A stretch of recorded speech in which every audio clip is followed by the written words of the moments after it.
जिन्होंने radio transistor का दौर देखा है, तो जब भी आप गाने सुनते होंगे, जिन्होंने रेडियो ट्रांजिस्टर का दौर देखा, तो आप जब अनाउंसमेंट होती थी गाना बजाने के लिए, तो एक ज़रूर आप नाम सुनते होंगे। अब आप गाना सुनिए मोहम्मद रफ़ी, बलबीर और साथी की आवाज़ों में, और ज़्यादातर ये गाने कव्वालियों के रूप में हुआ करते थे।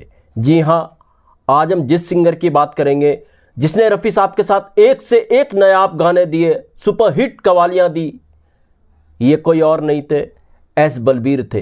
ये कहाँ लापता हुए, उसके बाद इनके साथ क्या हुआ, आज इस पर बात करेंगे। दोस्तों, चैनल पर नहीं तो चैनल को सब्सक्राइब कर लीजिएगा, बेल आइकन भी प्रेस कर लीजिएगा ताकि नोटिफिकेशन आप तक पहुंचती रहे। नमस्कार, मैं महेश कोहली बॉलीवुड संगीत के सफर से। आज तुम हमसे पर्दा है तमन्ना में चल के संभलना, दिल भर के लिए दिलदार हैं हम, दुश्मन के लिए तलवार हैं हम। दोस्तों, इन्होंने ना जाने कितने ऐसे नायाब गाने रफ़ी साहब के साथ बॉलीवुड को दिए। ये गाने ऐसे गाने हैं जो भुलाए नहीं जा सकते, मिटाए नहीं जा सकते। ऐसा लगता है इनकी जो आवाज़ है वो कहीं ना कहीं रफ़ी साहब को सपोर्ट कर रही है इन कव्वालीज़ में, इन गानों में। जी हाँ, एस बलबीर साहब इंडियन फिल्म इंडस्ट्री का दस्तूर रहा है, चढ़ते सूरज को सलाम और जो थोड़ा डूबने लगता है उससे किनारा कर लेती है। ऐसा ही कुछ एस बलबीर साहब के साथ हुआ था। एस बलबीर साहब का जो जॉनर था सिंगिंग का, वो जॉनर था पंजाबी फोक। अधिकतर उनकी जो वॉइस थी वो पंजाबी फोक के लिए फिट बैठती थी। पंजाबी लोक संगीत, पंजाबी लोक गाने उनकी आवाज़ में परफेक्ट बैठते थे, और कई ऐसे गाने उन्होंने दिए, और जो कई कव्वालियाँ, मशहूर कव्वालियाँ हैं बॉलीवुड की रफ़ी साहब के साथ, वो उन्होंने रफ़ी साहब के साथ गाई, बखूबी साथ दिया रफ़ी साहब का।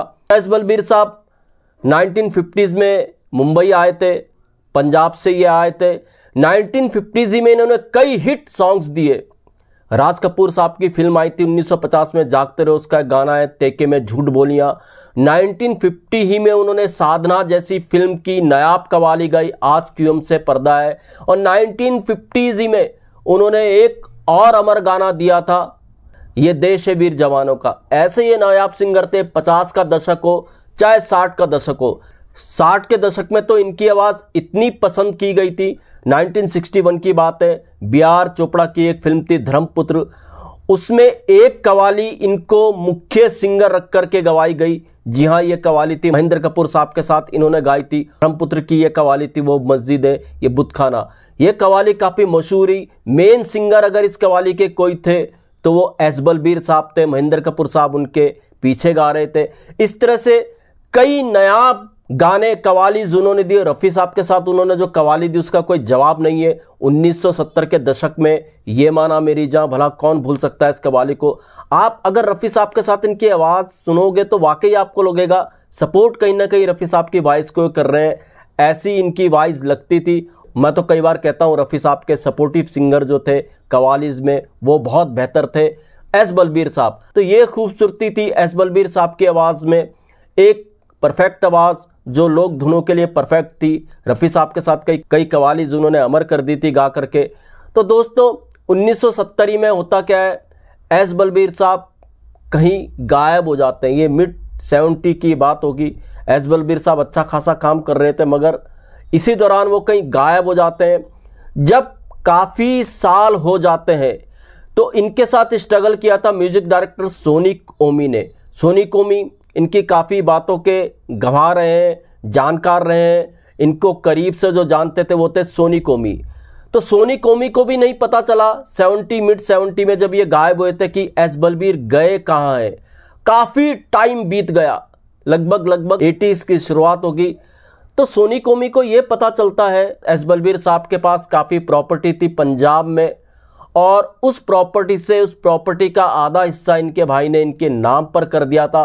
तो एस बलबीर को लेने के लिए मुंबई इनके भतीजे आए थे, और चुपचाप किसी को बताए बिना एस बलबीर को वो वापस पंजाब ले गए। तो ये सब बातें जब सोनी ओमी को पता चली, सोनी ओमी ने थोड़ा और गहराई से जब डिटेल ली इन बातों की, तो ओमी जी ने एक इंटरव्यू में खुलासा किया। उनको हैरानी हुई, हैरत हुई ये सुनकर के कि ज़मीन के चक्कर में, काफ़ी ज़मीन थी, आधी ज़मीन इनके नाम हो चुकी थी, इनके का मर्डर कर दिया। इनकी हत्या कर दी। तो सोनी कोमी जी के ओमी जी ने जब इंटरव्यू में ये बताया, तब जा करके ये खुलासा हुआ कि एस बलबीर की ज़मीन के कारण हत्या कर दी गई है।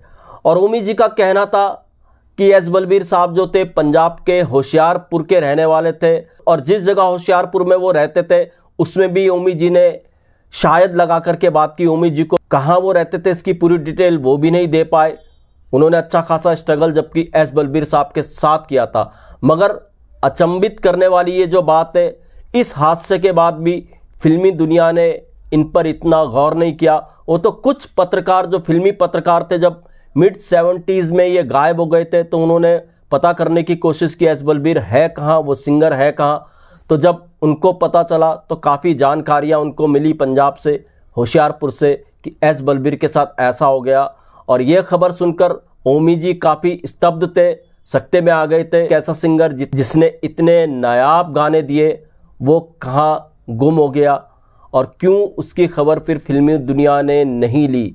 ये कोई न्यूज़ ही नहीं बनी, उनका मर्डर हो गया, हत्या हो गई, कोई खबर ही नहीं बनी इस बात पे, और किसी को खबर ही नहीं थी। वो तो ओमी जी ने कहीं इंटरव्यू दिया, जब पूछा गया एस बलबीर के बारे में कि आपने उनके साथ काफ़ी काम किया, स्ट्रगल किया है, तो आप कुछ बताइए, तब जाकर के ओमी जी ने इस बात को शेयर किया कि उन्हें भी काफ़ी दिन बाद ये पता चला कि एस बलबीर साहब की हत्या हो गई।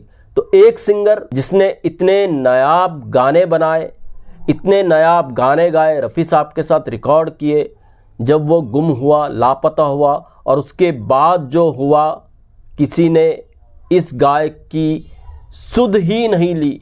तो दोस्तों ऐसा भी हुआ है, ऐसे किस्से में आपके लिए लेकर के आता रहूँगा। महेश कोहली को दीजिएगा इजाज़त। Goodbye, good luck and take care.